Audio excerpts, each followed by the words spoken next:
ইতালির তোরিনোতে প্রথমবারের মতো দেশীয় ঐতিহ্যবাহী বাহারি পিঠার সমাহার নিয়ে জাঁকজমকপূর্ণ পিঠা উৎসব অনুষ্ঠিত হয়েছে।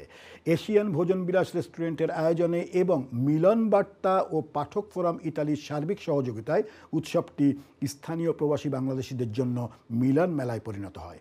বুধবার বিকেল ৩টা থেকে রাত ৯টা পর্যন্ত রেস্টুরেন্টের হলরুমে অনুষ্ঠিত হয় এই উৎসব।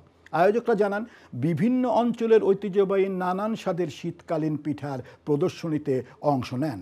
তারিনোর বিভিন্ন সামাজিক, রাজনৈতিক ও আঞ্চলিক সমিতিগুলো এখানে উপস্থিত ছিলেন। উৎসবে সঙ্গীত পরিবেশনা করেন স্থানীয় শিল্পীরা। সাংস্কৃতিক পরিবেশনা, আড্ডা এবং পিঠার স্বাদ গ্রহণে ব্যস্ত ছিলেন প্রবাসীরা। আয়োজকরা জানান, ভবিষ্যতেও এ ধরনের উৎসবের মাধ্যমে প্রবাসে বাংলাদেশের সংস্কৃতি ছড়িয়ে দিতে কাজ করবেন তারা।